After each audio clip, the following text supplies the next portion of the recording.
Hello there, I'm Dark Shades, and as you know, I have this channel which I don't attend to it very often, and it's to do with more or less self-development, I think. And as you know, I have black, black bright, and yeah, so that's more to do with news, and it does have some relationship things on there, but I like to dedicate this to looking at the self and trying to understand why we are the way we are, how we can change things around. So that's what this channel is for. So like I said, I don't go on it very often, but you know, I've still got people who kind of wait for me to do something. So this is for you. Yeah, I wanted to do a video on why can't I find a partner? And I'm doing it because I listen to people, I watch people, I'm kind of an observer. And as you know, despite my old age, I still go out and I still rave. And I'm fascinated by the women, like you can get lots of women. And there are some women who do not get approached. And there are other women who do, and this can apply to not just a dance or a nightclub or a rave or anything. It can apply to if you're in a concert or if you're in the movies or whatever. Well, not really the movies, it's not really the right venue. But any social gathering, even if it's a dinner and dance or a dinner or something, you know, like sometimes black people have these big dinners. And you'll find a lot of females there. And there are some women who simply do not get approached. And there are some women, you know, 2 or 3 men approach them. And I kind of looked at the two and asked myself, why does that person get approached and that person doesn't? And I notice it's got nothing to do with the looks. It's got nothing to do, well, it doesn't seem to have anything to do with what the individual has on. And it's to do with that person's manner. And a lot of women, I believe, they go out, and yes, I know a lot of people say, I'm not going out there looking for a man, I don't want a man, and this and that. I think they've more or less told themselves that's what they don't want. And I might be wrong. I'm talking about heterosexual women here. I might be wrong. Maybe you have had your full share. Maybe you are so peed off with how men have treated you in the past. You really don't want that. And maybe that is the spirit that you're carrying when you go out. Men are like animals in the sense, I don't mean that derogatory, but they have a sense. They can pick up on spirits, and they pick up on whether a woman is pleasant, light-hearted, easy to talk to, easy to approach. And if you notice with men in a social situation, you might think they just come and approach you, but they don't. They've been watching you for a while. And so when you think that man is just coming and approaching you, he's already been watching you to see how you're behaving, to see how you're interacting with your friends, to see if you're there with anyone. And so when he approaches you and you give him a funny look, it's like, oh, I've misjudged here. Now, what I'm saying is that sometimes a woman will have an idea about the man she wants. It's not good to have an idea about the man you want. If you have an idea about the man you want, you're going to miss the man you need. Because the man you want isn't necessarily going to fulfill your needs. So you need to have an open mind when you go out socially. You can't have a description or a checklist on what you want, because it shows. It shows when a man approaches you. You just need to be open and light-hearted and with no expectations. Because if you find that no matter how many times you go out, and just supposing you are looking for a date, And you've probably got so discouraged by now, you think, what is the point? And when you're saying, what is the point, and you're still going, that what is the point shows on your face. It shows on your spirit. It shows the way you get up from the chair. It shows the way you walk across the room. That what is the point is written all over your face. You don't know it is, but it is written all over your face.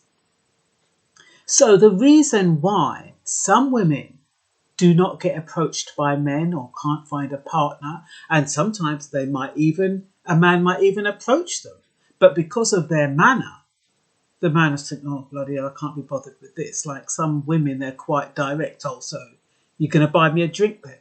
Oh, you just buy me a drink. You're not buying any drink for my mates, my friends that are here. Oh, you know, how did you get here? Are you looking for a lift? You know, they start off on a negative. Don't know the man from Adam, but they already have built up this image of who they think this person is, the type of person they think that person is, and it shows. And when that man, regardless of how he thought that woman was nice in the first place, he might dance with her one dance and then he'll walk off and go somewhere else. And that woman will be bewildered.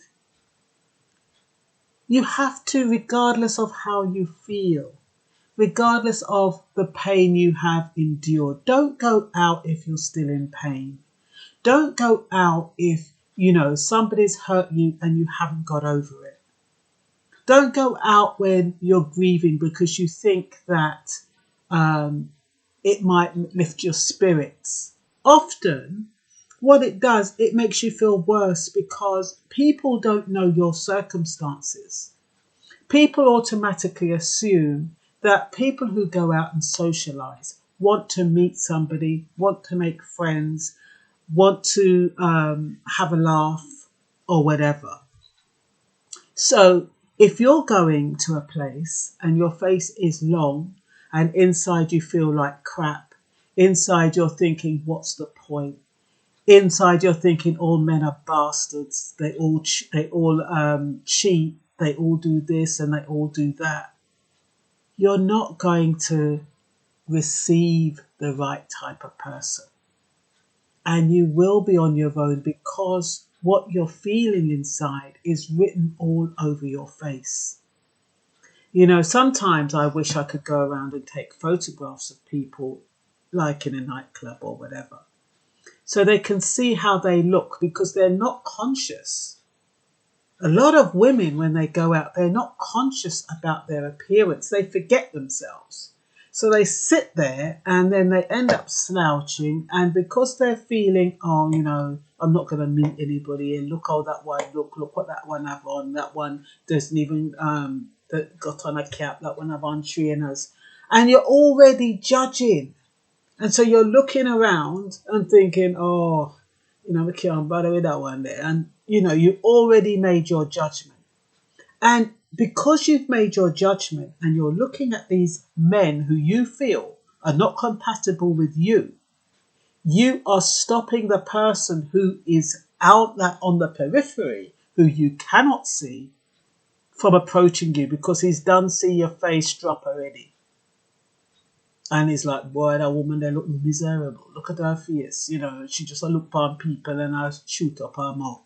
That's how and then you don't realise why you're not being approached. But it's because people are looking and you don't know that they're looking. And your spirit, your angry spirit, your resentful spirit, your disappointed spirit is showing on your face, is showing in your demeanour, is showing in your body language.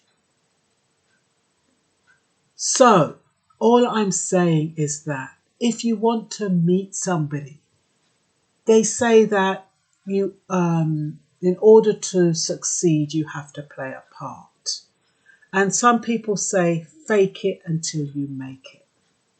Now, supposing either you don't go out when you're not feeling right, you're not feeling happy, you're not out to have a good time regardless. Some people, they go out to have a good time regardless. They're not looking anybody, or if they are, they're not too bothered. And those people are the people who get approached.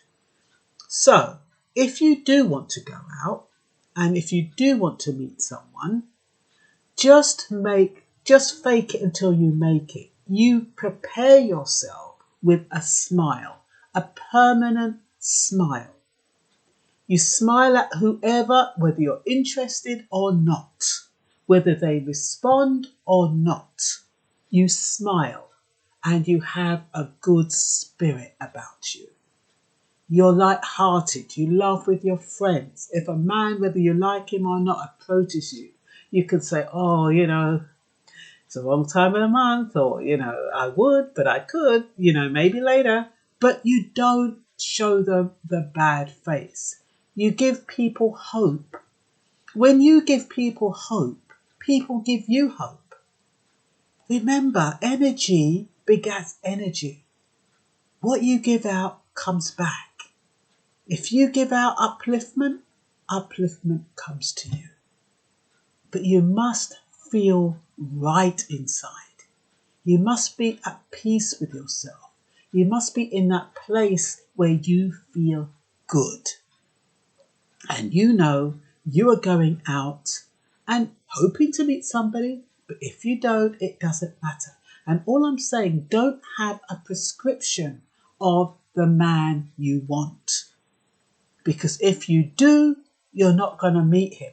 You're not going to be approached, because if the man you want doesn't approach you, it's going to show in your face, and you're going to stick up your face, you're going to look at his foot and say, oh, no, thanks, my feet are hurting, or I'm going to the toilet, or no, thanks. And sometimes you just say no and just give them a funny look. But it's not necessary. That's all I'm saying. Be open to talk to anyone. You don't know who the people are. You don't know who they can be for you.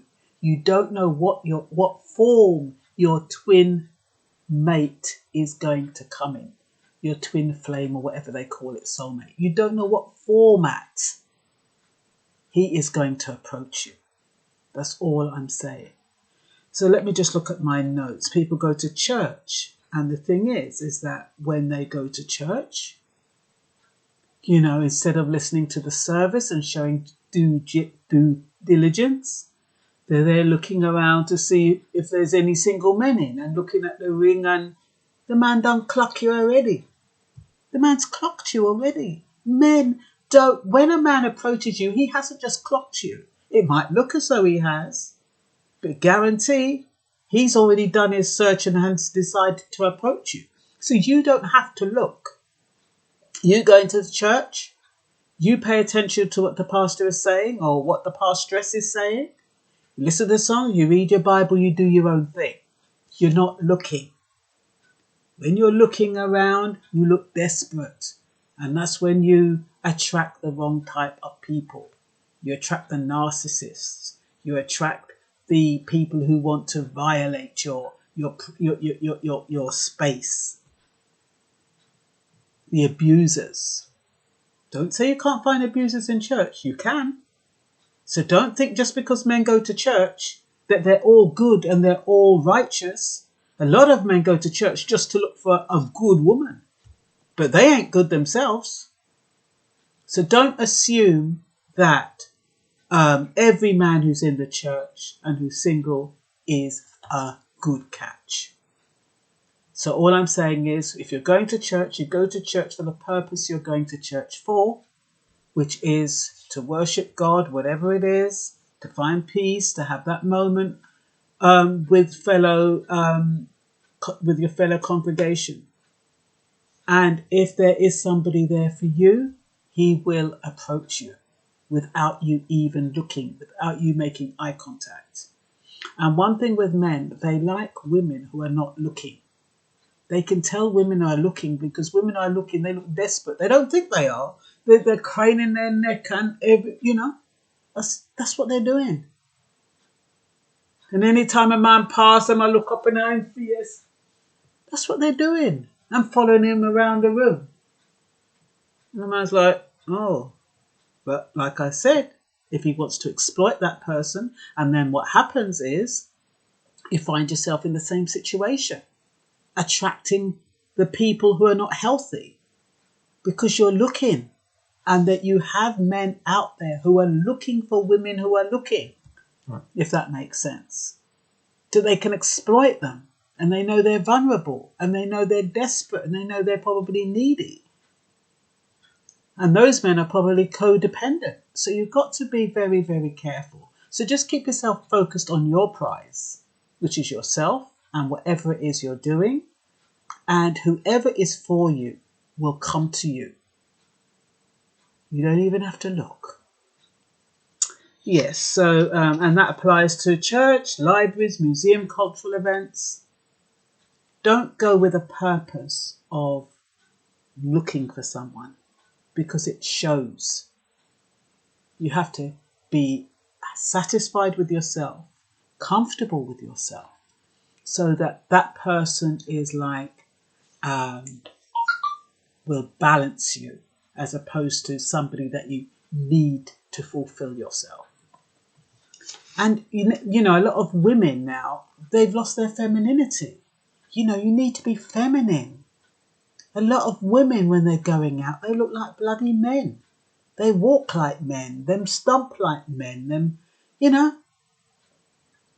Bring back the womanness, if there is such a word, womanness. Well, female. Bring back, hone in on your female side. Men, regardless of what they say, they love a woman who is feminine. You can be strong and still feminine. But don't stomp around and I'll have a Guinness. You know, pass me a Guinness.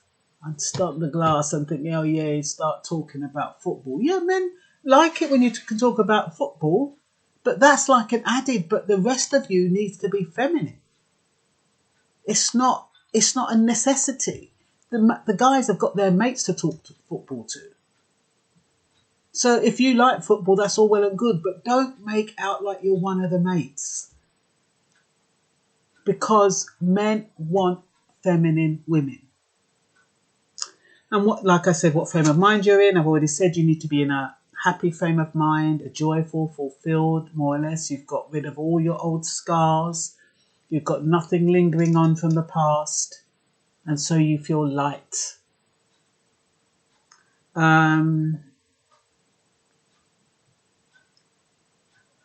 Okay, I've already said a lot of that. You end up saying you don't want anyone. The men you're attracting are not what you want. Like attracts like. How are you feeling about yourself? It shows on the outside. I've already said that. You think you can hide it, but you can't. There's something inside us when we're not happy. It shows. Even if you try for it not to show. I know when my mother passed and I did a video, a lot of people didn't see me. They heard what I was saying in my videos and they were saying that, oh, I remember them saying, oh, I don't know how you do your video and your mum's just passed. But when I looked back at my video, I saw the sadness in my eyes. I saw the weight I was carrying. So, but there again, like I said, I'm very, very astute and I'm very sensitive. So I will pick up, but not everybody's going to pick up that. But what I'm saying is the spirit of grief, the spirit of unhappiness, the spirit of disappointment, the spirit of resentment, the spirit of anger will be seen or felt when you communicate with somebody. So you need to make sure that all of those issues are resolved and you're in a good place. That's all I'm saying. Men are looking, they're scouting, and they're watching behaviours. Just because you don't see them doesn't mean they're not there. Has someone hurt you? Are you still hurting? What was your upbringing like? Like I said, I didn't know I was dismissive avoidant. So that impacted my relationships, my past relationships. And getting to know more and more about how I used to push people away and I wouldn't call and I, just kind of gave the bare minimum. And to me, that was a lot. I didn't realise what that was doing. So, So when you think about your upbringing, you have to ask yourself, how has that impacted your current thoughts? and the way you view things and your core values and what you think about men and what do you think about relationships and what do you think about happy relationships? How do you feel when you see a happy couple? How do you feel when you see a couple being very attentive? How does it make you feel inside? Do you feel resentful? Do you feel angry? Do you say, I wish that was me? All I'm saying is that you need to get rid of all of that resentment, anger, and jealousy even maybe, and feel happy for couples, because when you start feeling happy for other couples, you will end up being one of those couples. And yes, how has the past relationship affected your ability to smile? How hard is it for you to smile? How hard is it for you to laugh and be gay and, have a good old, chin wag when you're out, so that spirit can extend outwards onto your potential mate? And that's all for now. Bye bye.